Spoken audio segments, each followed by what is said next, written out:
Hello everyone, welcome to my YouTube channel. आज की इस वीडियो के अंदर हम देखेंगे सेल सिग्नलिंग के बारे में। ठीक है, तो सबसे पहले हम देखते हैं डायरेक्ट सिग्नलिंग। तो जो डायरेक्ट सिग्नलिंग होती है ना, इसे हम जक्सा का सिग्नलिंग बोलते हैं, cell to cell cell to cell contact बोलते हैं, फिजिकल कॉन्टेक्ट। और फिजिकल कॉन्टेक्ट होता है यहाँ पे है, और लाइगेंड और रिसेप्टर होते हैं। और इसके एग्जाम्पल है ना, वो हो जाएंगे हमारा डेल्टा है, नोच, डेल्टा नोच है, लेग टू और लिन 12 है, अपेक्स 1 और GLP-1 है, फाज लाइगेंड और फाज डेथ रिसेप्टर है, एंटीजन प्रेजेंटेशन सेल्स है, एपीसी एंटीजन टी सेल्स। ठीक है, फिर देखते हैं हम इनडायरेक्ट सिग्नलिंग। इनडायरेक्ट सिग्नलिंग होती है दूसरी, जैसे क्या होता है रिलीज सिग्नलिंग मॉलिक्यूल सिक्रेटिंग, जैसे कि है रिलीज सिग्नलिंग मॉलिक्यूल है, सिक्रेटरी सिग्नलिंग मॉलिक्यूल है, सिग्नल है, जैसे कि फ्री सिग्रेटरी मॉलिक्यूल्स है। इसके इनडायरेक्ट सिग्नलिंग के एग्जांपल हो जाते हैं ऑटोक्राइन सिग्नलिंग, और सेकंड है पैराक्राइन सिग्नलिंग, थर्ड है एंडोक्राइन सिग्नलिंग। ठीक है, फिर हम देखते हैं इसमें इन इनडायरेक्ट सिग्नलिंग के अंदर जो सबसे पहली है वो है ऑटोकाइन सिग्नलिंग। इसमें क्या होता है cell itself release signal molecule, यानी कि सेल जो खुद होती है ना वो सिग्नल मॉलिक्यूल को रिलीज करती है। Signal bind and activate its own cells, जो सिग्नल है ना वो बाइंड होता है और एक्टिवेट करता है खुद के ही सेल को। और ये सरफेस के ऊपर रिसेप्टर होता है, और ये शॉर्ट डिस्टेंस सिग्नलिंग होती है, यानी कि शॉर्ट डिस्टेंस पर ही होती है। और इसके एग्जाम्पल है हमें, जैसे कि T lymphocyte, I IL-2 signal, और cancer cell growth factor, bacterial quorum sensing है। फिर बाद के अंदर आ जाती है थर्ड, इसी के अंदर हमारी फर्स्ट हो जाती है ऑटोक्राइन, सेकंड हो जाती है पैराक्राइन सिग्नलिंग। ये हो जाती है लोकल सिग्नलिंग है, एडजेसेंट सिग्नलिंग सेल्स है, signal secretor free and low concentration, free और लो कंसंट्रेशन के अंदर सिग्नल रिलीज किया जाता है। शॉर्ट डिस्टेंस सिग्नलिंग होती है, signalling survive for short time, जो सिग्नल होता है ना वो शॉर्ट टाइम के लिए सर्वाइव करता है। और इन्फ्लामेटरी मॉलिक्यूल है, जैसे कि प्रोस्टाग्लैंडिन है, प्रोस्टासाइक्लिन है, ल्यूकोट्राइन्स है, हिस्टामिन है, और सेरोटोनिन, ये सारे के सारे इसके एग्जाम्पल हो जाते हैं। फिर बाद में आ जाते हैं पैराक्राइन फैक्टर के, जो है जैसे कि ब्लड क्लोटिंग फैक्टर है, थ्रोम्बोक्सेंस है, प्लेटलेट सिग्नलिंग है। फिर आ जाती है ग्रोथ फैक्टर, जैसे कि इसी के अंदर पैराक्राइन के अंदर ग्रोथ फैक्टर, जैसे कि EGF epidermal growth factor, NGF neural growth factor हो जाती है, पीडीजीएफ या प्लेटलेट ड्राइव ग्रोथ फैक्टर हो जाती है, एफजीएफ फाइब्रोब्लास्ट ग्रोथ फैक्टर है, nitric oxide signalling, carbon dioxide signalling, ये सारे के सारे इसी के एग्जाम्पल है। फिर आ जाता है इसी के अंदर सिनेप्टिक सिग्नलिंग, ऑटोक्राइन सिग्नलिंग के अंदर ही आ जाती है हमारी सिनेप्टिक, सॉरी पैराक्राइन, जो इनडायरेक्ट सिग्नलिंग उसके अंदर सबसे पहले थी ऑटोक्राइन सिग्नलिंग, सेकंड हो जाती है पैराक्राइन सिग्नलिंग, और थर्ड हो जाती है सिनेप्टिक सिग्नलिंग। इसमें आ जाता है एसिटिल कोलिन सिग्नलिंग है, निकोटिनिक एसिड, ये रिसेप्टर है, शॉर्ट डिस्टेंस सिग्नलिंग होती है भी। Acetylcholine signal survive for short time के लिए सर्वाइव करता है। एसिटिल कोलिन का सिग्नलिंग का जो मॉलिक्यूल है, रेगुलेशन ऑफ सिग्नलिंग होती है, जैसे कि ऐसी एसिटिल कोलिन एस्ट्रेज रिलीज होता है, डिग्रेड एसिटोकोलिन सिग्नल, जैसे क्या होता है एसिटोकोलिन सिग्नल वो है वो डिग्रेड हो जाता है। फिर बाद में आ जाते हैं एंडोक्राइन सिग्नलिंग, इसी के अंदर ये भी लॉन्ग, ये जो एंडोक्राइन जो होती है ना लॉन्ग डिस्टेंस सिग्नलिंग होती है। Signal present for everywhere, signal जो होता है ना वो सारी जगह पे प्रेजेंट होता है। Competent cells respond to signal, जो कंपिटेंट सेल होती है ना वो रेस्पॉन्ड करती है सिग्नल के खिलाफ। फिर बाद में आता है non competent cell do not respond, जो नॉन कंपिटेंट सेल होती है ना वो रेस्पॉन्ड नहीं करती होती है। फिर अगर सिग्नल हाई कंसंट्रेशन स्टेबल और सीक्रेट आउटसाइड, सिग्नल जो होता है ना हाई कंसंट्रेशन के अंदर रहता है और सेल के बाहर की तरफ रिलीज किया जाता है। अब इसके एग्जांपल हो जाती है, जैसे ये endocrine gland, group of cells release signalling, ये क्या है ग्रुप ऑफ सेल्स है जो कि क्या करती है सिग्नल को रिलीज करती है। फिर आ जाती है इसी के एग्जांपल है पिट्यूटरी ग्लैंड, जैसे कि थायराइड ग्लैंड है, एड्रिनल ग्लैंड है, और पेनक्रियास है। फिर आता है केडी डिसोसिएशन, देखो के ज्यादा, के का मतलब होता है एसोसिएशन कांस्टेंट, और केडी का मतलब होता है डिसोसिएशन कांस्टेंट।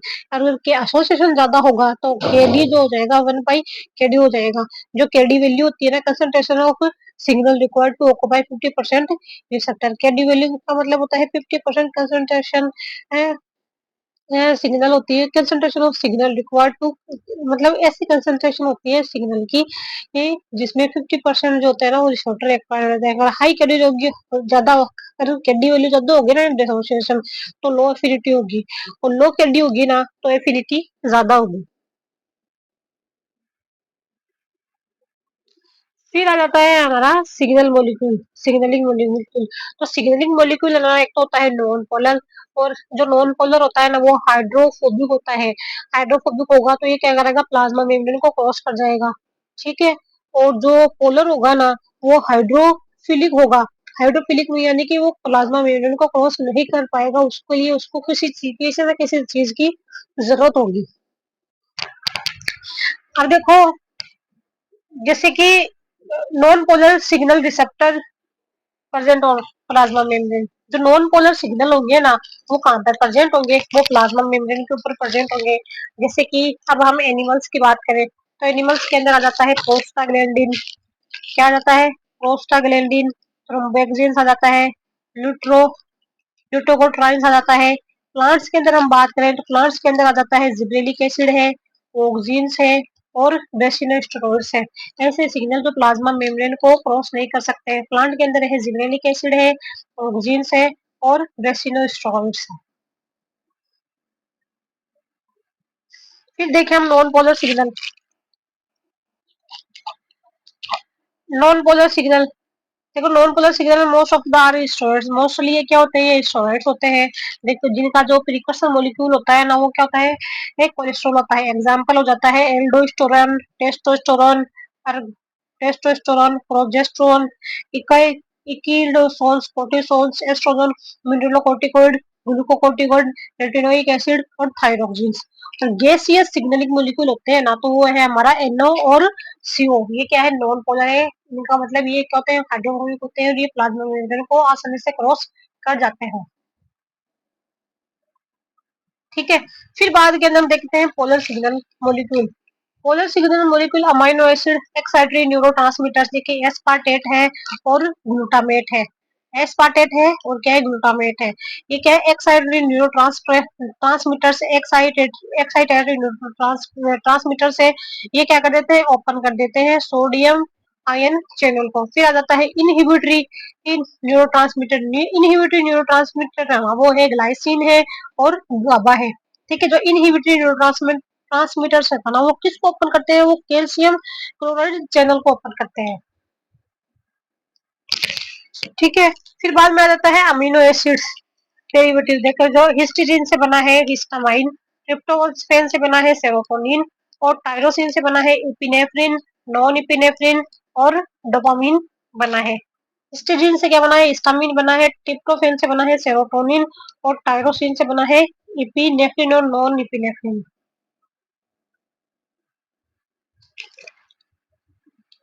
फिर बाद में आ जाता है हमारा polar signal molecule. Polar signal molecule ऐसे सिग्नल मॉलिक्यूल जो कि क्या क्या हो, शॉर्ट पेप्टाइड, ये कहते हैं शॉर्ट पेप्टाइड हो जाते हैं, जैसे कि थायराइड रिलीजिंग हार्मोन। कौन से, थायराइड रिलीजिंग हार्मोन है। पेप्टाइड है सिग्नल मॉलिक्यूल। पेप्टाइड या सिग्नल मॉलिक्यूल के लिए हम बात करें तो क्या होता है, एडीएच एंटी डाययूरेटिक हार्मोन से, ऑक्सीटोसिन से, प्रोलैक्टिन है, बीटा एंडोर्फिन से, एंटीकोफेलिन से, इंसुलिन है, और एड्रीनोकोर्टिकोट्रोफिन हार्मोन ACTH है, और ल्यूटिनाइजिंग हार्मोन है। ये सारे के सारे पोलर सिग्नल मॉलिक्यूल के एग्जाम्पल हो जाते हैं। फिर बाद में जाता है पोलर सिग्नल मॉलिक्यूल।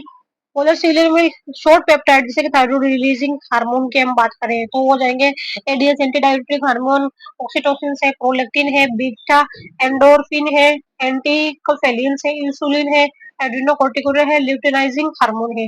फिर आ जाएगा peptide as a signal molecule. As a signal molecule की हम बात करें तो हो जाता है ग्लूकागोन हो जाता है, और ग्रोथ हार्मोन हो जाता है, फॉलिकल स्टिमुलेटिंग हार्मोन है, और आ जाता है हमारा कैसिटोसिन होता है, रिलेक्सिन है, इरिट्रोपोपोइटिन है, इंसुलिन लाइक फैक्टर से रिसेक्ट है। ये सारे के सारे आ जाते हैं एग्जाम्पल के तौर पे। फिर पोलर सिग्नल मॉलिक्यूल की हम बात करें तो cytokinin, cytokinin as a signal molecule, जैसे कि इंटरल्यूकिन इंटरल्यूकिन 2 है, इंटरल्यूकिन 4 है, इंटरल्यूकिन 5 है, इंटरल्यूकिन 6 है, इंटरल्यूकिन 10 है और इंटरल्यूकिन 13 है। फिर इंटरफेरॉन है, अल्फा, बीटा और गामा। फिर ट्यूमर नेक्रोसिस फैक्टर, अल्फा और टीजिया। फिर ये cAMP act as a signal molecule. CAMP क्या करते हैं, किसकी तरह एक्ट करते हैं, सिग्नलिंग मोलिक्यूल की तरह एक्ट करते हैं। In Dictyostelium discoideum cAMP act as a signal primary messenger and secondary messengers. फिर बाद में आ जाता है nuclear family receptor. Nuclear family receptor की हम बात करें तो receptor for non polar signal, receptor for non polar signal, receptor can present in cytosol और न्यूक्लियस के अंदर क्या होते हैं, हमारे रिसेप्टर प्रेजेंट होते हैं।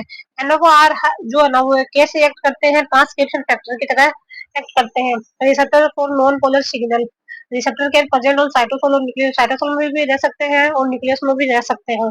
NOR act as transcription factor, किसकी तरह एक्ट करते हैं, ट्रांसक्रिप्शन फैक्टर की तरह एक्ट करते हैं।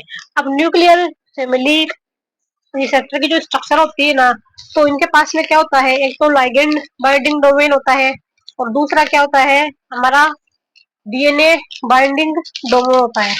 ठीक है, अब हम बात करें इसकी DNA binding domain binds to HRE. DNA binding domain वो किस पे बाइंड करता है, एचआरई एलिमेंट पे बाइंड करता है और किसको एक्टिवेट कर देता है, टारगेट टारगेट जीन एक्सप्रेशन को एक्टिवेट कर देता है। ठीक है,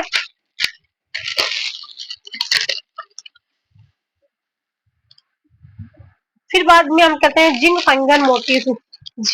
न्यूक्लियर फैमिली रिसेप्टर देखिए, लिगेंड बाइंडिंग डोमेन होता है, डीबीडी होता है, एचआरई होता है और इनके पास में क्या होता है, जिंक फिंगर मोटिव होता है, किसके पास में, न्यूक्लियर फैमिली रिसेप्टर्स के पास में। और रेस्पॉन्स क्या करता है, ये एक्टिवेट कर देता है जीन एक्सप्रेशन को।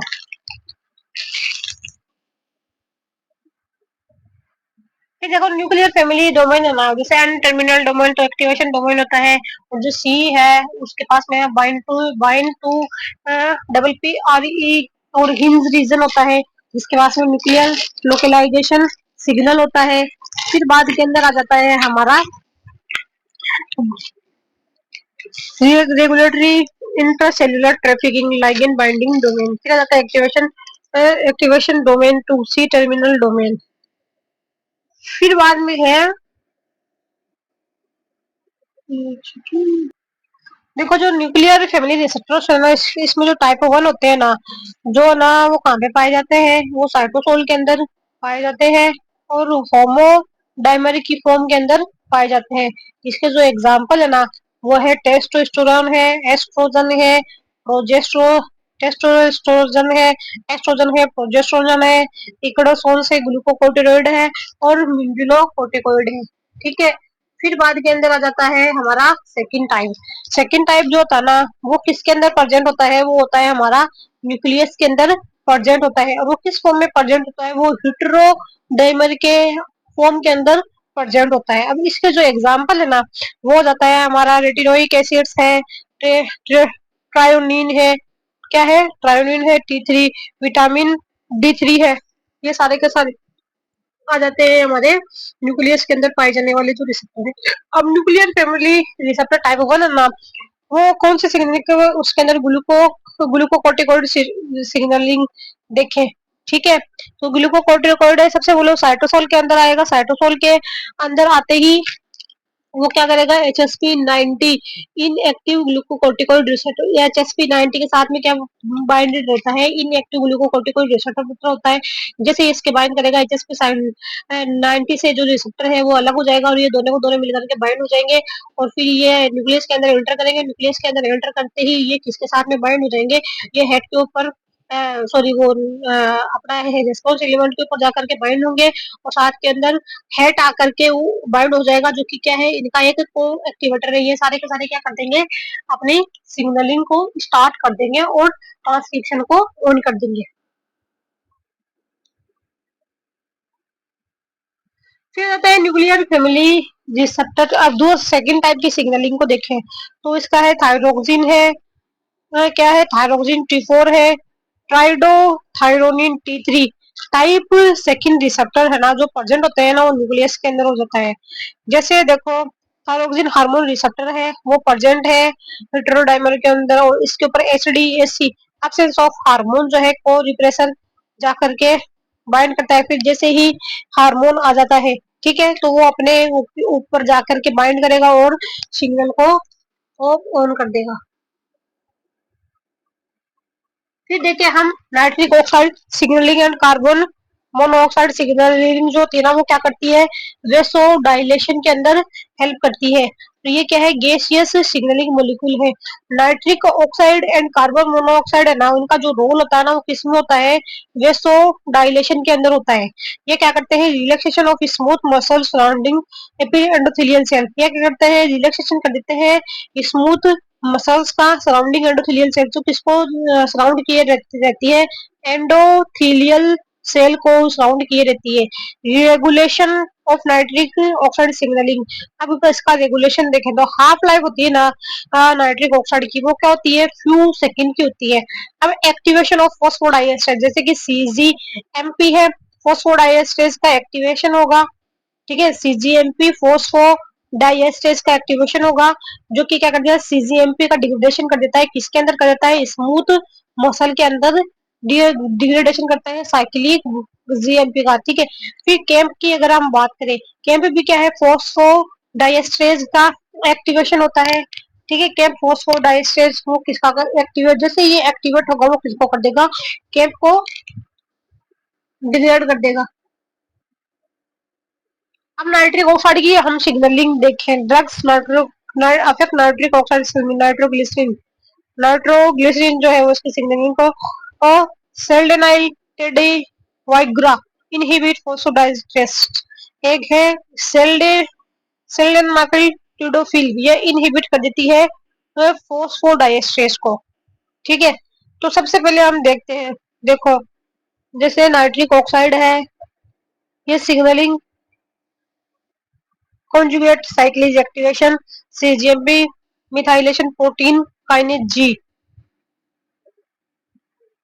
काइनेज जी ठीक है ये वासोडाइलेशन हो जाता है। नाइट्रिक देखो जैसे नाइट्रोजन एंडोथेलियल सेल के अंदर क्या होता है जीपीसीआर सिग्नल मॉलिक्यूल होता है तो क्या है क्या करेगा एसी एसी बन जाएगा कैंप बनेगा कैंप मिल करके बनाएगा प्रोटीन काइनेज ए। अब प्रोटीन काइनेज ए ना वो कर देगा नाइट्रिक ऑक्साइड सिंथेटेज को एक्टिवेट करेगा किसको एक्टिवेट करेगा नाइट्रिक ऑक्साइड सिंथेज को एक्टिवेट करेगा। और ये क्या कर देगा आर्जिनिन को O2 और NADPH की प्रेजेंस में नाइट्रिक ऑक्साइड प्लस सिट्रुलिन के अंदर कन्वर्ट कर देगा। अब नाइट्रिक जो ऑक्साइड है वो स्मूथ सेल में जाएगा और ऊपर वाली स्मूथ मसल सेल के अंदर जाएगा। अभी स्मूथ मसल सेल के अंदर के जा करके क्या करेगा गुआनी जिसी को एक्टिवेट करेगा जिसी किसमें कन्वर्ट हो जाएगी सीजीएमपी के अंदर कन्वर्ट हो जाएगी। अब सीजीएमपी है वो किसमें पीकेजी के अंदर कन्वर्ट होगा ठीक है पीकेजी के अंदर। फिर ये क्या रिलैक्सेशन करवा देगा स्मूथ मसल्स के अंदर ये होता है सेल्फ लिमिट फोस्फोडाइएस्टेज।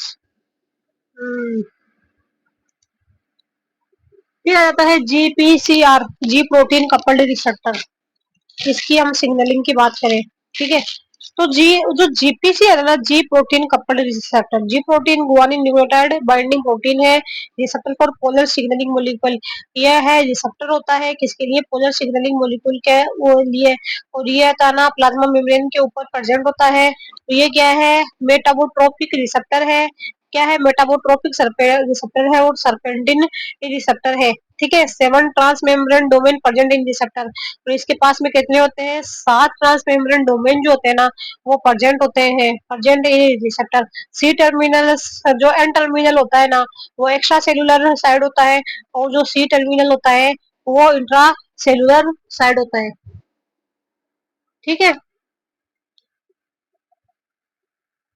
अब देखो जी प्रोटीन कपल रिसेप्टर के जो सिग्नल मॉलिक्यूल है ना वो क्या क्या हो सकते हैं इपिनेफ्रिन हो सकता है नॉरइपिनेफ्रिन हो सकता है ग्लूकागोन हो सकता है एसिटिल कोलिन हो सकता है ल्यूटिनाइजिंग हार्मोन हो सकता है सेरोटोनिन हो सकता है आईजीई हो सकता है और एफ मेट पेप्टाइड हो सकता है ओड्योट्स ओडेंट हो सकता है लाइट फोटोन ठीक है vision taste taste, smell and fight और फ्लाइट रेस्पॉन्स हो सकता है, फाइट और फ्लाइट रेस्पॉन्स हो सकता है। देखिए epinephrine, norepinephrine, glucagon, acetylcholine है, ल्यूटिनाइजिंग हार्मोन है, सेरोटोनिन है, आईजीई रिसेप्टर है, एफमेट पेप्टाइड है, ओडर्स ओडंट है, light, photon, vision, taste smell, ये सारे के सारे इसके एग्जांपल्स हैं।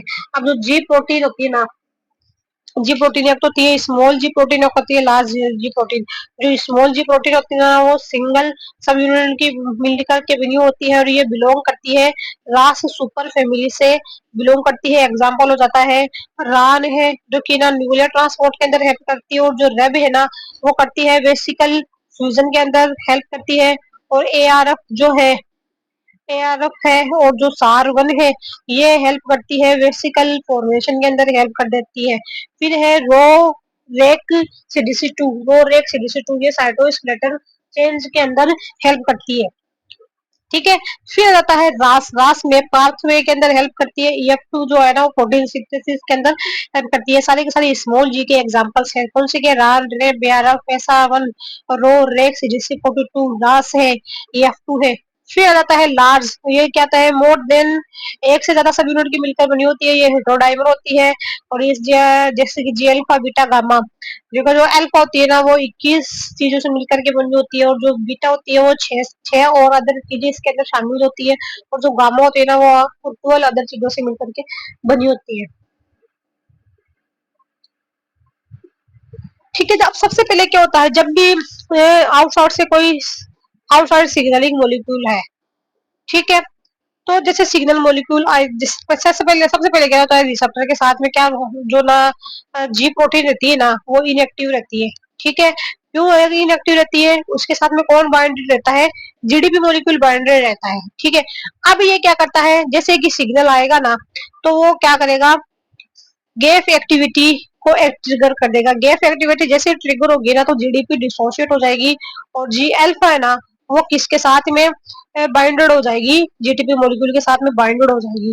ठीक है, अब ये जीटीपी क्या करेगी? अपने टारगेट मॉलिक्यूल को जाकर के मतलब रेस्पॉन्स शो करेगी। ठीक है, और फिर बाद के अंदर क्या हो जाता है, अब थोड़े टाइम बाद में जब ये अपना काम हो जाएगा, तो क्या होगा, एक गैप प्रोटीन आएगी। गैप प्रोटीन क्या करेगी, वो जो जीटीपी है ना, उसको तो हटा देगी और वापस उसको जीडीपी के अंदर कन्वर्ट कर देगी। जैसे जीडीपी जीडीपी ये सब चले जाएंगे ना, तो वापस वो सारे के सारे जुड़ जाएंगे। देखो अब types of G alpha S subunit, G alpha subunit, G S adenylyl, जो एस जो है ना, वो करती है एडिनाइल साइक्लेज का एक्टिवेशन करती है, और जी अल्फा आई है ना, वो करती है एडिनाइल साइक्लेज का इनएक्टिवेशन करती है। ठीक है, और जी अल्फा टी है ना, वो फोस्फोडाइस्ट्रेज एक्टिवेशन करती है। किसका एक्टिवेशन करती है? फोस्फोडाइएस्ट्रेज का एक्टिवेशन करती है जी अल्फा टी। और जो G alpha Q subunit है ना, वो पीएलसी फोस्फोलाइपिड सी बीटा का एक्टिवेशन करती है। अब आता है जी अल्फा एस,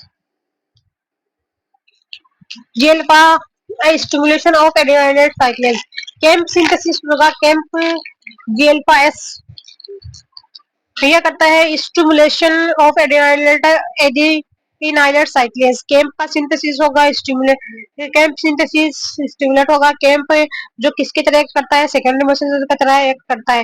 फिर होता है कोलेरा टॉक्सिन का रोल देखते हैं, तो विब्रियो, तो ये Vibrio cholerae release cholera toxin, Vibrio cholera है ना, कोलेरी ना, वो क्या करती है, रिलीज करती है कोलेरा टॉक्सिन को। और ये क्या करता है, इफेक्ट करता है इंटेस्टाइनल एपिथेलियल सेल्स, इंटेस्टाइन की जो एपिथेलियल सेल्स होते हैं ना, उसको इफेक्ट करता है। Cholera toxin do ADP ribosylation to जीएल5 सब यूनिट, ये क्या करता है, जीएल5 सब यूनिट होती है ना, उसका क्या करता है, एडिपो एडीपी एडीपी राइबोसाइलेशन कर देता है। ठीक है, और जीएल5 को क्या करता है, जीटीपी बाउंडेड फॉर्म में एक्टिव कर देता है, जिससे सिग्नलिंग को ऑन होती रहती है और हाई कैंप बनता रहता है, जिससे कोलेरा डिजीज हो जाती है, डायरिया हो जाता है। ठीक है, अब रेगुलेशन देखते हैं, रेगुलेशन ऑफ ग्लाइकोजन मेटाबोलिज्म। देखो रिसेप्टर के ऊपर जैसे ही आकर के बाइंड करेगा ना, सबसे पहले ये एपिनेफ्रिन का रिसेप्टर है प्लाज्मा मेम्ब्रेन, जैसे एपिनेफ्रिन रहेगा जीडीपी जो है वो अलग हो जाएगा और जी अल्फा से क्या जीएलपी डिसोसिएट हो जाएगी और ये क्या करते हैं एडिनाइलेट साइक्लेज के साथ में बाइंड होगी। इसके साथ में बाइंड होगी एडिनाइलेट साइक्लेज के साथ में बाइंड होगी जीटीपी। ठीक है, फिर बाद में क्या हो जाएगी, ये क्या करेगा एटीपी को कन्वर्ट कर देगा केम्प के अंदर। अब केम्प क्या कर देगी, जो प्रोटीन काइनेज ए है ना उसकी रेगुलेटरी सब यूनिट के साथ में बाइंड हो जाएगी। ठीक है, और जिससे वो क्या होगी जो रेगुलेटरी सब यूनिट है वो अलग हो जाएगी, कैटालिटिक सब यूनिट डिसोसिएट हो जाएगी। अब ये कैटालिटिक सब यूनिट क्या करेगी, एटीपी को किस में कन्वर्ट कर देगी, एडीपी के अंदर कन्वर्ट कर देगी। फिर ये हो जाएगा एक्टिवेटेड फॉस्फोराइलेज काइनेज एक्टिवेट हो जाएगा और ये ग्लाइकोजन की सिग्नलिंग होने लग जाएगी। ठीक है, जैसे न्यूक्लियस के अंदर जाएगी कैटालिटिक सब यूनिट तो ये करेब को क्या कर देगी, फॉस्फोराइलेट कर देगी। ठीक है, एटीपी को कन्वर्ट कर देगी एडीपी के अंदर और एक फॉस्फेट को बाइंड कर देगी करेब के साथ में। ठीक है, फिर उसके ऊपर बाइंड करेगा को एक्टिवेटर जा करके बाइंड करेगा।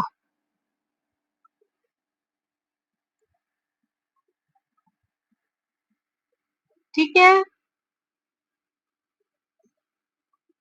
फिर आ जाता है हमारा बीटा ब्लॉकर्स रोल। देखें हम बीटा ब्लॉकर्स के रोल देखें, जैसे कि इपिनेफ्रिन रोल है। Epinephrine activate beta androgenic receptor. Epinephrine किसको एक्टिवेट करता है, बीटा एंड्रोजेनिक रिसेप्टर को एक्टिवेट करता है और जिससे क्या होता है फ्लाइट और fight fight and flight response generate होता है। और क्या करता है बीटा ब्लॉकर्स रोल, ये करता है एंटागोनिस्ट ऑफ इपिनेफ्रिन। ये क्या है, इपिनेफ्रिन का एंटागोनिस्ट है। किसका एंटागोनिस्ट है, एपिनेफ्रिन का एंटागोनिस्ट है। इनहिबिट कर देता है इपिनेफ्रिन सिग्नलिंग। किसको इनहिबिट करता है, beta blockers antagonist of epinephrine. Antagonist है एपिनेफ्रिन और इपिनेफ्रिन की सिग्नलिंग को क्या कर देता है, रोक देता है और ये किसमें मेडिसिनल पर्पस के अंदर यूज होता है। फिर आता है जी अल्फा आई सब यूनिट। जी अल्फा आई सब यूनिट इनहिबिट करती है इनहिबिशन ऑफ एडिनाइलेट साइक्लेज। इनहिबिट करती है एडिनाइलेट साइक्लेज को और क्या करती है केम्प का सिंथेसिस इनहिबिट करती है। क्या करती है, एस को इनहिबिट करती है जी अल्फा आई जो है। ठीक है, pertussis toxin roles. A B type exotoxin secretory protein. A B type exotoxin है, pertussis toxin affect respiratory epithelium. जो रेस्पिरेटरी एपिथेलियल होती है ना ये उसको क्या करती है, अफेक्ट करती है। Pertussis toxin affect respiratory epithelium. Pertussis toxin cause pertussis, ये क्या करती है पर्टुसिस को कोज करती है जिससे क्या होता है वूपिंग कफ होता है। क्या होता है, वूपिंग कफ डिजीज होती है। अब हम बात करते हैं पर्टुसिस टॉक्सिन जो है ना, पर्टुसिस टॉक्सिन डू एडिपो ADP ribosylation to G alpha I subunit. यह करती है जी अल्फा आई सबयूनिट का क्या करती है, एडीबी राइबोसाइलेशन कर देती है। ठीक है, जी अल्फा आई का G alpha I GDP G alpha I locked in GDP bound inactive state. और जो जी अल्फा आई रहती है ना वो क्या करती है जीडीपी के अंदर लॉक हो जाती है। किसमें लॉक हो जाती है, जीडीपी के अंदर और जिससे हाई कैंप का सिंथेसिस होता रहेगा और पर्टुसस डिजीज खोज होती ही रहेगी।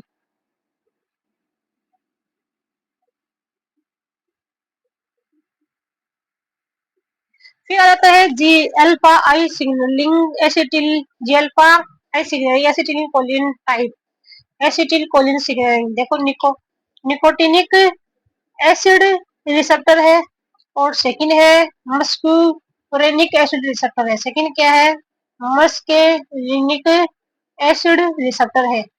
देखो जो मोस्ट ये निकोटिनिक एसिड रिसेप्टर है ना ये स्केलेटल मसल के अंदर देखने को मिलती है। लाइगेंड गेटेड सोडियम चैनल, क्या है लाइगेंड गेटेड सोडियम चैनल के अंदर देखने को मिलती है।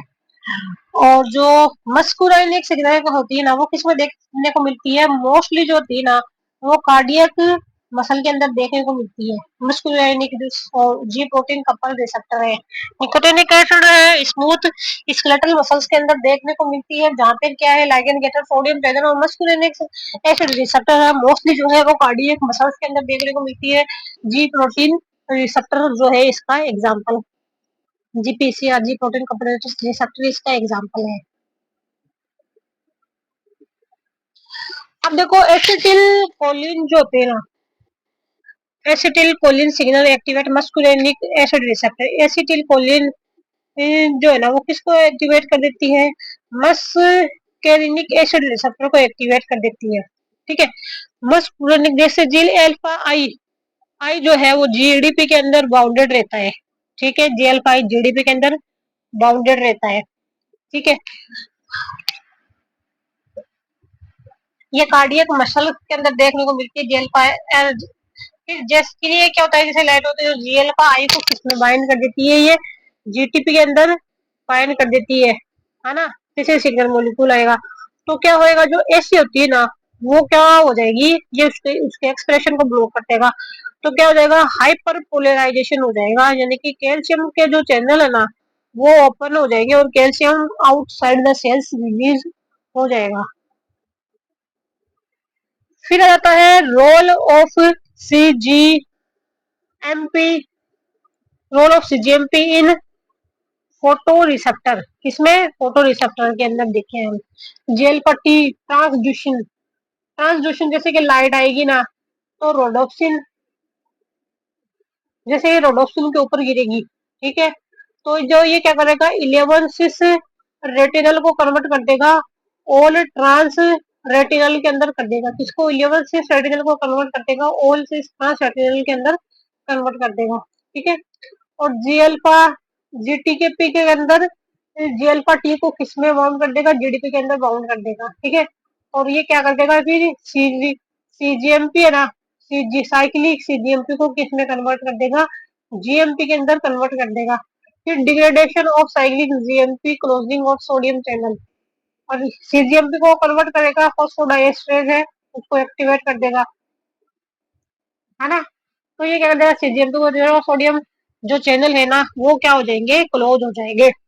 जैसे कि जीएल का टी सब यूनिट है ना, तब उसका हम देखें रोडोप्सिन, रोड सेल, जैसे transducin protein activation of stimulation of phosphodiesterase, इसका हो जाएगा फॉस्फोडाइएस्ट्रेज का activation, rhodopsin rod cell transduction transducin G protein activation of phosphodiesterase. फिर आता है जीएल का क्यू, फॉस्फोलाइपेज बीटा।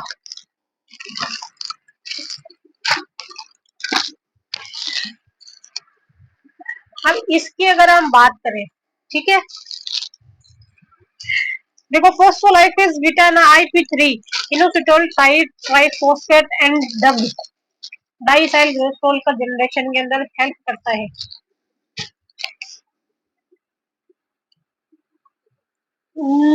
इसकी सिग्नल क्या होता है, कैल्शियम का रोल देखें हम साइटोसोल के अंदर कैल्शियम क्या क्या काम करता है। जो कैल्शियम है वो क्या है, is a ubiquitous intracellular signal.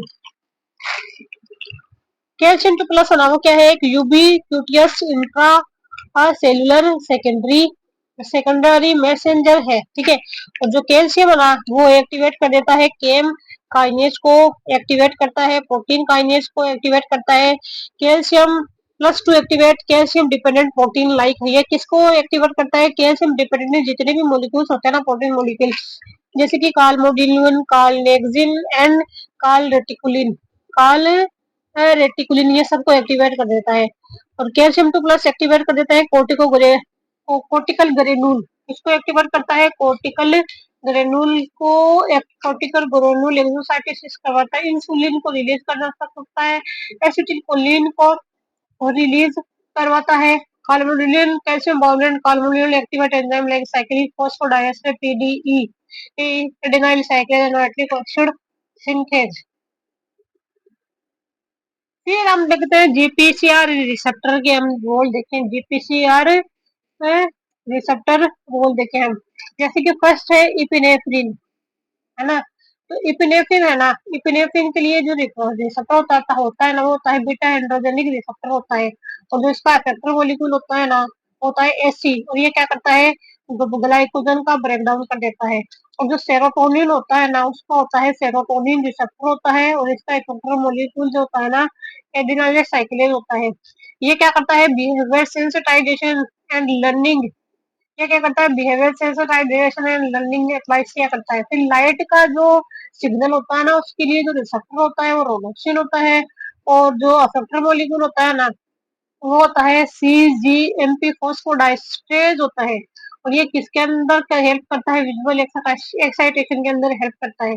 फिर बात करते हैं हम IgE, एंटीजन कॉम्प्लेक्स। तो ये है मास्ट सेल IgE रिसेप्टर। क्या है, मास्ट सेल IgE रिसेप्टर है।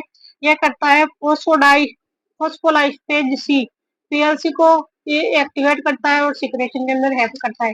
फिर बाद के अंदर आता है एफमेट पेप्टाइड। एफमेट पेप्टाइड है ना, वो क्या है, कीमो कीमोटैक्टिक रिसेप्टर है। एफमेट के लिए क्या होता है, कीमोटैक्टिक रिसेप्टर होता है।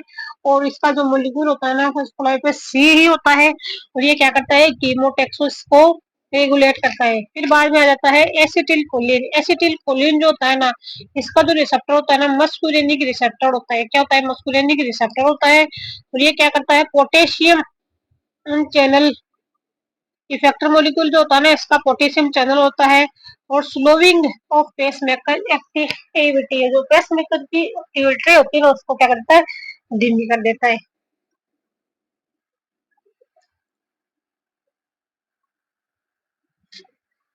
फिर बाद के अंदर आ जाता है सेकंड मैसेंजर। सेकंड मैसेंजर जो होता है ना, amplify the signal of the strength of signal and activate intracellular activate intercellular signalling pathway. ये क्या करता है, जो भी सिग्नल रहता है उसकी स्ट्रेंथ को क्या कर देता है, एम्पलीफाई कर देता है और रेगुलेट करता है। इनका सेलुलर सिग्नलिंग पाथवे को रेगुलेट करता है।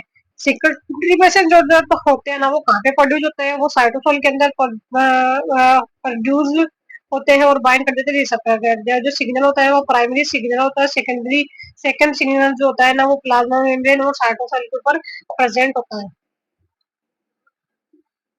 अब देखो, जो सेकेंडरी सिग्नल होते हैं ना, एक तो होता है हाइड्रोफोबिक। हाइड्रोफोबिक यानी कि जो प्लाज्मा मेम्ब्रेन को क्रॉस कर जाता है, और हाइड्रोफिलिक जो कि प्लाज्मा मेम्ब्रेन को क्रॉस नहीं कर सकता है। तो जो हाइड्रोफोबिक होता है ना, वो है PIP3। PIP phosphoinositol triphosphate. और डग है, ठीक है, और गैसियस सिग्नलिंग मॉलिक्यूल है। और नाइट्रिक ऑक्साइड है, और एनो है नाइट्रिक ऑक्साइड है, और कार्बन मोनोऑक्साइड है। हाइड्रोफिलिक सिग्नलिंग मॉलिक्यूल ऐसे होते हैं जो कि प्लाज्मा मेम्ब्रेन को क्रॉस नहीं कर पाते हैं, वो भारी पड़े रहते हैं। तो इसके एग्जांपल है केम है, CGMP है, कैल्शियम+2 है, और IP3 है, इनोकिटोल 1,4 ट्राइफॉस्फेट। फिर आ जाता है सेकेंडरी मैसेंजर का रोल जो है वो क्या क्या है। एंजाइम एक्टिवेशन करता है, जैसे प्रोटीन काइनेज ए, पीके ए को एक्टिवेट करता है, जो कि क्या है, कैंप है, ठीक है। और क्या करता है, प्रोटीन काइनेज बी, जो कि क्या है, PIP3 है, उसको एक्टिवेट करता है। फिर है प्रोटीन काइनेज सी, जो कि क्या है, डग है, एंड कैल्शियम 2+ है। फिर है आयन चैनल कौन से है, सोडियम आयन चैनल, जैसे कि CGMP। और ये है कैल्शियम 2+ चैनल, है ना, वो है IP3 and CGMP। Sodium channel CGMP और कैल्शियम चैनल IP3 और CGMP। फिर आता है desensitization। If prolonged time signal present in high concentration of some time receptor, then यानी कि बहुत ज्यादा समय तक जो ना सिग्नल प्रेजेंट रहेगा, तो थोड़े देर समय के बाद में क्या, जो रिसेप्टर जो रहता है ना, वो अपनी याददाश्त खो देते हैं और वो सिग्नल को पहचानने से इनकार कर देते हैं। तो उसे हम क्या क्या कहते हैं, डिसेंसिटाइजेशन करते हैं। तो इस प्रक्रिया के दौरान क्या क्या क्या हो सकता है, एक तो रिसेप्टर का एंडोसाइटोसिस हो जाता है, और रिसेप्टर रिसाइकल हो जाता है, यानी कि रिसेप्टर को रिसाइकिल कर दिया जाए, ताकि वो उसकी दिमाग के अंदर शोर लगाए जाते हैं, ताकि वो फिलहाल प्रेजेंट की यादाश्त को खो दे और वापस अपनी पुरानी यादाश्त को याद करें, ठीक है। रिसेप्टर डिसेंसिटाइजेशन और रिसेप्टर रिसाइकलिंग और रिसेप्टर एंडोसाइकिल कर कर इसको रिसेप्टर को वापस से तैयार किया जाता है, वापस से उसे ऐसा बनाया जाता है कि वो अपने रिश्तेदारों को पहचान ले। एक्टिवेशन जी अल्फा टी जी अल्फा। अब देखो रिसेप्टर सेंसिटाइजेशन के अंदर क्या होता है, जैसे ही सिग्नल आता है तो जी अल्फा जो एल है वो क्या करती है, सिग्नल को इनिशिएट करती है, ठीक है। और फॉस्फोराइलेशन हो जाता है रिसेप्टर का, ठीक है। फॉस्फोराइलेशन कौन करता है, रिसेप्टर का गर्क करता है, ठीक है।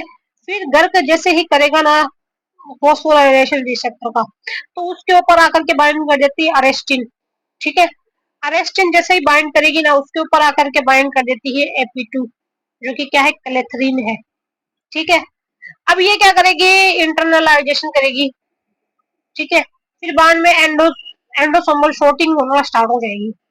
फिर बाद में डिफॉस्फोराइलेशन होगा और रिसाइक्लिंग वापिस से स्टार्ट होगी। इनको सबको अलग कर दिया जाएगा, रिसेप्टर को वापस पहुंचा दिया जाएगा प्लाज्मा मेम्ब्रेन के ऊपर। गर्क आकर के बाइंड करेगी, ठीक है। फिर अरेस्टिन आकर के बाइंड करेगी, फिर एपी2 आकर के बाइंड करेगी। इन सबको अलग कर दिया जाएगा और वापस से अपने प्रोसेस को स्टार्ट कर दिया जाएगा। फिर आती है डिसेंसिटाइजेशन। डिसेंसिटाइजेशन जैसे कि होमोलोगस सिग्नल इपिनेफ्रिन सिग्नलिंग है, रिसेप्टर है बीटा एंड्रोजेनिक रिसेप्टर। और जो हेटेरोलोगस सिग्नलिंग है ना, जैसे कि सिग्नल है इपिनेफ्रिन, रिसेप्टर है beta androgenic androgenic receptor. Signalling second receptor जो है ग्लूकागोन रिसेप्टर है। फिर है RTK receptor tyrosine kinase pathway, having intrinsic enzyme enzymatic activity. इनके पास में क्या होता है, इंट्रेंसिक एंजाइमेटिक एक्टिविटी होती है टायरोसिन काइनेज डोमेन। इनके पास having intrinsic kinase activity in cytoplasmic domain. Cytoplasmic जो डोमेन रहता है ना रिसेप्टर के, उसके पास में इंट्रेंसिक एक्टिविटी होती है। मोस्टली जो रिसेप्टर रिसेप्टर स्ट्रक्चर होती है ना मोनोमर फॉर्म के अंदर होती है, जैसे कि ईजीएफ रिसेप्टर है मोस्टली। ये जो रिसेप्टर स्ट्रक्चर है ना, देखिए मोनोमर फॉर्म के अंदर कौन देखने को मिलेगा, ईजीएफ देखने को मिलेगा। और जो डाइमर फॉर्म है ना, डाइमर फॉर्म के अंदर देखने को मिलेगा एनजीएफ देखने को मिलेगा, पीडीजीएफ देखने को मिलेगा और इंसुलिन रिसेप्टर जो है वो देखने को मिलेगा, ठीक है। फिर बाद में रहता है रिसेप्टर टायरोसिन काइनेज सिग्नल। किसकी बात करें हम, रिसेप्टर टायरोसिन काइनेज सिग्नल। ये क्या है कि ग्रोथ फैक्टर सिग्नलिंग है। क्या है, growth factor signalling molecule tyrosine. जैसे कि ईपी इसके ग्रोथ फैक्टर सिग्नलिंग मोलिक्यूल, जैसे कि ईजीएफ है, एनजीएफ है, पीडीजीएफ है, एफजीएफ है, इंसुलिन है। RTK activated different signalling transduction pathway. RTK है ना, वो क्या कर सकता है, डिफरेंट टाइप के सिग्नलिंग पाथवे को एक्टिवेट कर सकता है। जैसे कि क्या है, रास मैप पाथवे। कौन सा है, रास मैप पाथवे है, पीआई पीआई3 काइनेज है, एकेटी काइनेज है, एकेटी काइनेज पाथवे है, एमटोर पाथवे है, आईपी3 और DAG phospholipase C alpha pathway, C alpha pathway है। फिर आता है रिसेप्टर टायरोसिन काइनेज का रेगुलेशन देखें हम, तो जैसे ही फॉस्फोराइलेशन होगा तो बाउंड कर जाएगा साइटोप्लाज्मिक डोमेन के ऊपर, SS2 डोमेन आकर के बाइंड करेगा। डाउन स्ट्रीम सिग्नलिंग मॉलिक्यूल है जो कि फर्दर सिग्नलिंग को आगे स्टार्ट करेगा, ठीक है। फिर एस एस टू क्या है कि जीआरबी2 है। जीआरबी2 प्रोटीन ऐसी प्रोटीन होती है जो कि क्या करती है, फॉस्फोराइलेशन कर देती है, फिर उसके ऊपर आकर के बाइंड करता है, सोर्स बाइंड करता है। सोर्स के पास में क्या होती है, रास यानी कि जीडीपी। ये सोर्स क्या करता है, रास को किसमें कन्वर्ट कर देता है, रास जी रास। सोर्स के पास क्या है, गैप एक्टिविटी है। गैप एक्टिविटी है तो रास जीडीपी को कन्वर्ट कर देगा रास जीटीपी के अंदर। फिर रास जीटीपी के पास में आकर के बाइंड करेगा, राफ बाइंड करेगा। और ये जो राफ है ना वो एटीपी को कन्वर्ट कर देगा एडीपी के अंदर और एक फॉस्फेट लेकर के ट्रांसफर कर देगा, फॉस्फोराइलेशन कर देगा, मेक का फॉस्फोराइलेशन कर देगा, मेक कर देगा ईआरके का फॉस्फोराइलेशन। अब ईआरके जो है ना वो जाएगा न्यूक्लियस के अंदर और आगे अपनी फर्दर सिग्नलिंग स्टार्ट कर देगा। फिर आगे यहाँ पे रास में पाथवे का जो रोल है वो कैंसर में क्या होता है, कैंसर आरटी के पाथवे के अंदर इसका रोल देखने को मिलता है, ठीक है। तो हम बात करें हम जैसे कि कैंसर आरटी के pathway role. Receptor tyrosine kinase है, रास प्रोटीन, ठीक है, राफ प्रोटीन है और मेक है, ठीक है, ईआर के प्रोटीन है, ईएल के वन सिमिकजून है, फोस है, ठीक है, ओक्टी है, प्रोटो ओंकोजीन है, क्या है, प्रोटो ओंकोजीन है, Ras receptor Ras protein, Raf protein MEK है, ईआर के है, Raf EL K one C Myc Jun Fos of protooncogene, protooncogene है, जैसे ही इनके अंदर गेन ऑफ फंक्शन हो जाता है, ठीक है, तो ये क्या करते हैं, डोमिनेंट म्यूटेशन और क्या कर देते हैं, कैंसर को कोज कर देते हैं।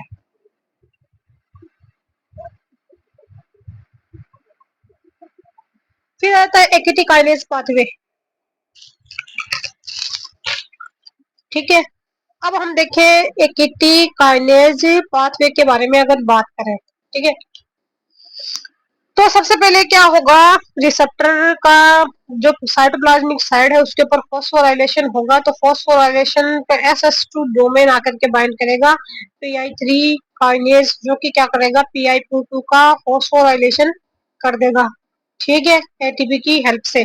फिर उसके ऊपर आकर के बाइंड करेगा अमटोर सी जो है वो बाइंड करेगा PI3, ठीक है, PI3 एकेटी का फोस्फोराइलेशन कर देगी, एकेटी का फोस्फोराइलेशन जैसे ही होगा वो डिसोसिएट हो जाएगा, वो bed transcription factor GSK3 metabolism transcription factor EIF2 beta transcription factor PDK1 इन सबको क्या कर देगा, अलग कर देगा।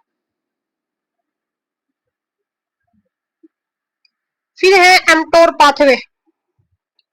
अब देखें mTOR pathway, mammalian target of rapamycin, mTOR pathway, rapamycin inhibit mTOR C1, यह mTOR C1 को इनहिबिट कर देता है, स्टिमुलेट करता है प्रोटीन सिंथेसिस, mRNA का ट्रांसलेशन करता है, इनहिबिट कर देता है ऑटोफेगी पाथवे को, ठीक है।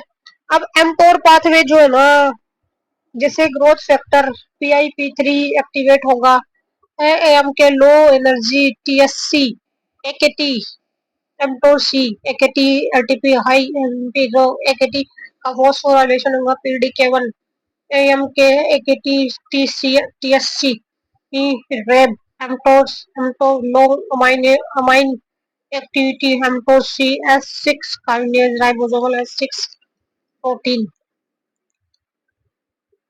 फिर है IP3 डेग और PLC गामा पाथवे, ये क्या करता है, रिलीज करता है, release of calcium from ER2 into cytosol, ये ER ये ER से क्या करता है, रिलीज कर देता है कैल्शियम को किसमें, साइटोसोल में, जैसे ही रिलीज मेम्ब्रेन मेटाबॉलिक रेगुलेशन, जैसे ही SS2 डोमेन आई ऐड करेगा PLC गामा का, तो PIP2 कन्वर्ट हो जाएगा IP3 के अंदर, ठीक है, और ये PLC गामा और किसमें हो जाएगा, डग के अंदर। डग जो है ना वो क्या करता है, सी को एक्टिवेट करता है, IP3 जाकर के ER पे बाइंड होता है और कैल्शियम जो है वो मोलिक्यूल है, वो कैल्शियम जो मोलिक्यूल है वो बाहर आने लग जाते हैं, मेटाबॉलिक रेगुलेशन जीन रेगुलेशन करने स्टार्ट हो जाता है। फिर है NRTK non receptor tyrosine kinase, reception not having intrinsic enzymatic activity cytokinin receptor, enzyme non covalently associated with receptor cytoplasmic domain, जो रिसेप्टर होता है ना उसका जो साइटोप्लाज्म वाला साइड होता है ना उसके ऊपर जो एंजाइम होते हैं ना वो क्या होते हैं, नॉन कोवैलेंटली बाइंड होते हैं, ठीक है। अब जो एंजाइम है वो किस किस के साथ में कौन कौन से एंजाइम होते हैं, जैसे कि जेनस काइनेज होता है, CSRC intracellular tyrosine kinase activity. अब एनआरटी के रिसेप्टर सिग्नलिंग मॉलिक्यूल है ना वो कौन कौन से है, साइटोकाइन है, इंटरफेरोन है, इंटरल्यूकिन है, ग्रोथ हार्मोन है, एरिथ्रोपोइटिन है। एनआरटी के जो है ना वो एक्टिवेट करता है डिफरेंट सिग्नल ट्रांसडक्शन पाथवे को एक्टिवेट करता है। एनआरटी का किसको एक्टिवेट करता है, डिफरेंट सिग्नल ट्रांसडक्शन पाथवे को एक्टिवेट करता है, जैसे कि जैक की स्टेट पाथवे है, रास मैप पाथवे है, PI3 kinase, PI3 kinase AKT kinase है, mTOR पाथवे है, IP3 DAG phospholipase C, IP3 DAG phospholipase C beta kinase, इन सबको ये एक्टिवेट करता है। रास में जेक स्टेट पाथवे, रास में पाथवे PI3 की काइनेज है, PI3 kinase AKT kinase pathway mTOR signalling IP3 DAG phospholipase C beta. फिर आता है जेक स्टेट पाथवे की हम बात करें। जेक स्टेट पाथवे, जेक स्टेट पाथवे रोल है ना वो किस में देखने को मिलता है? इम्यून सेल के अंदर देखने को, इम्यून सेल्स के फंक्शन में देखने को मिलता है, इम्यून सेल प्रोलिफरेशन के अंदर देखने को मिलता है। ठीक है, अब बात करें हम टीजीएफ बीटा रिसेप्टर सिग्नल की।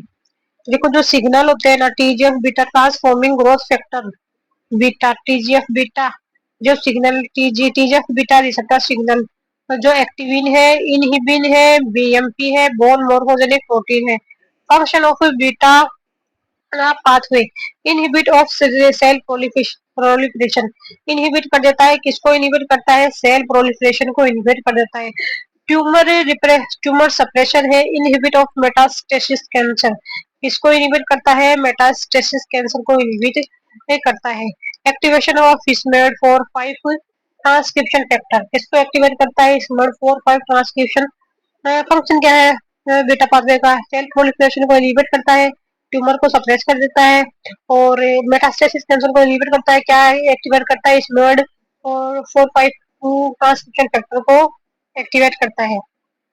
अब टीजीएफ बीटा रिसेप्टर है ना उसका फंक्शन क्या है? इनहिबिट सेल प्रोलिफरेशन, ट्यूमर का सप्रेशन कर देता है, inhibition of metastasis cancer, activation of SMAD4/5 transcription factor. अब देखो TGF beta receptor role in cancer, किसके अंदर? टीजीएफ बीटा रिसेप्टर का हम रोल देखें किसमें? कैंसर के अंदर। जैसे कि सेरिन थ्रियोनिन काइनेज है, क्या है? सेरिन थ्रियोनिन काइनेज रिसेप्टर है। TGF beta receptor, serine TGF beta role in cancer, serine threonine kinase, TGF beta type second polypeptide और टाइप फर्स्ट पॉलीपेप्टाइड स्मेड और 4/5 ट्रांसक्रिप्शन फैक्टर। ये क्या करते हैं? ट्यूमर को सप्रेशन करते हैं, लॉस ऑफ फंक्शन हो जाता है रिसेसिव म्यूटेशन से। फिर है गुआनाइल साइक्लेज रिसेप्टर, गुआनाइल साइक्लेज, गुआनाइल साइक्लेज जो है वो किसके, जिससे किसका करेगा? सीजीएमपी का प्रोडक्शन करेगा। और जो सीजीएमपी है ना वो किसकी तरह एक्ट करता है? वो सेकेंडरी मैसेंजर की तरह एक्ट करता है। ठीक है, सीजीएमपी। और जो सिग्नल होता है ना उसके पास क्या क्या होता है? इसके पास में एएनपी होता है, एट्रियल नेट्रियोटिक पेप्टाइड होता है, रीसेक्ट होता है और स्प्रेट होता है। ये क्या है? कीमोटैक्टिक सिग्नल है। क्या है? कीमोटैक्टिक सिग्नल्स है। फिर receptor guanylyl cyclase ANP signalling, NP signalling release by heart when blood volume increase, जब ब्लड का वॉल्यूम क्या हो जाता है ना इंक्रीज हो जाता है तो जो हार्ट क्या करता है? हार्ट है ना वो किसका रिलीज करता है? वो एनपी सिग्नल मॉलिक्यूल का रिलीज करता है। अब ये एनपी मॉलिक्यूल है ना ये क्या करता है? ये रेगुलेट करता है जो वॉल्यूम बढ़ा है ना उसको। देखो जो हाई ब्लड वॉल्यूम है ना तो हाई ब्लड वॉल्यूम से क्या हो जाता है? इंक्रीज हो जाता है pressure on heart cardiac muscles. जैसे कि ब्लड का वॉल्यूम ज्यादा होगा ना तो जो हार्ट होगा ना हार्ट उसके ऊपर pressure, increase pressure on heart cardiac muscles. तो जो हार्ट की कार्डियक मसल्स होगी ना उसके ऊपर प्रेशर जो होता है ना वो बढ़ने लग जाता है। ठीक है, अब जैसे ये बढ़ेगा ना activation of stretching receptor of heart aorta, तो क्या होते हैं जो स्ट्रेचिंग रिसेप्टर होते हैं ना हार्ट की आरोटा के ऊपर प्रेजेंट वो क्या हो जाते हैं? एक्टिवेट हो जाते हैं। जैसे आरोटा कैरोटिड बॉडी। और फिर क्या होता है? एनपी सिग्नल रिलीज हो जाता है। अब ये एनपी क्या करता है? ये जाकर के इसको रेगुलेट डिक्रीज एक्वापेरिन और किडनी कलेक्टिंग डक्ट। तो ये क्या करता है? जो किडनी के ऊपर एक्वापोरिन प्रेजेंट होता है ना उनको क्या करता है? डिक्रीज कर देता है। ठीक है,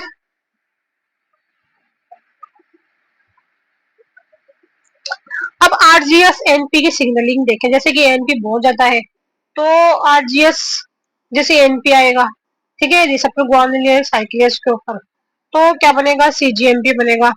अब ये सीजीएमपी क्या कर देगा?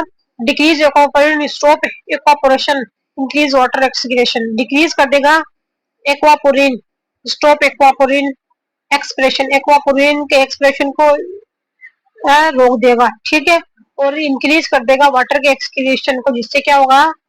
रेगुलेशन हो जाएगा ब्लड वॉल्यूम का।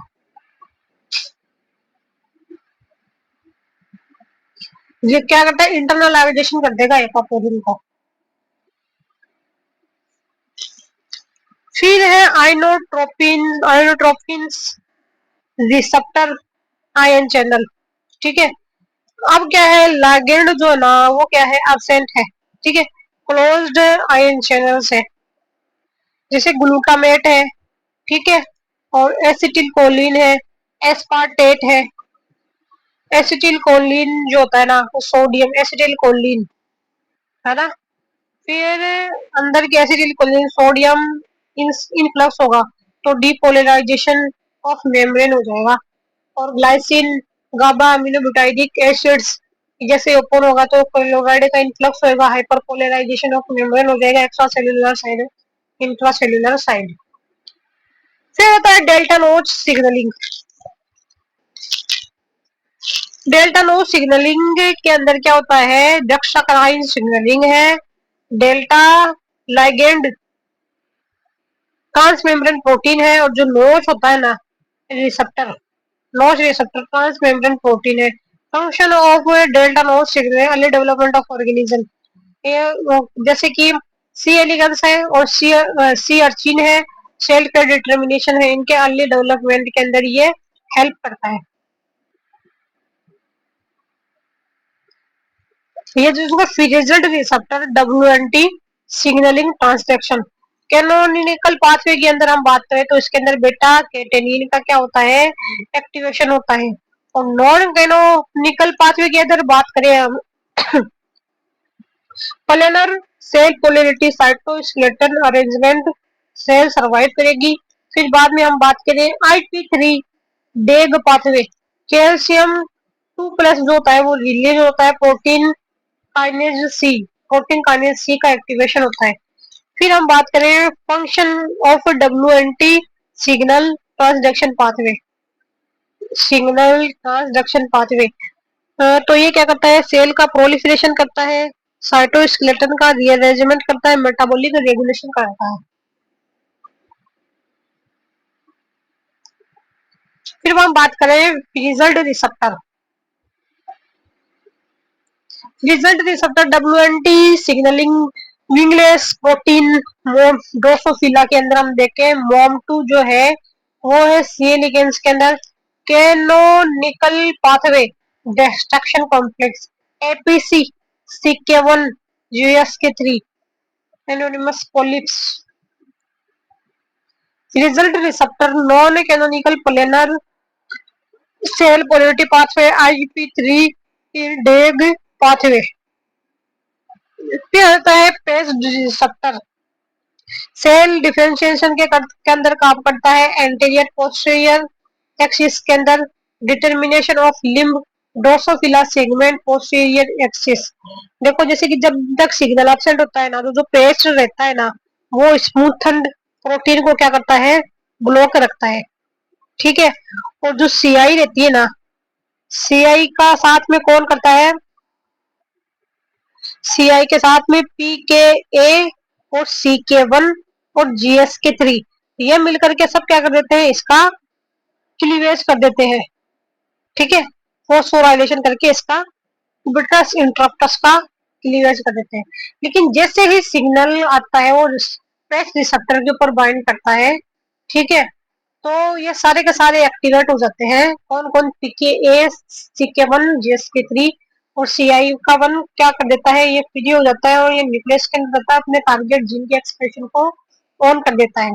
ठीक है, फंक्शन ऑफ हेजहॉग सिग्नलिंग, तो इसका फंक्शन करता है, हेजहॉग सिग्नलिंग फंक्शन करता है, सेल डिफरेंशिएशन करता है, एंटीरियर पोस्टीरियर एक्सिस डिटर्मिनेशन करता है। ठीक है, determine limb Drosophila segment anterior posterior.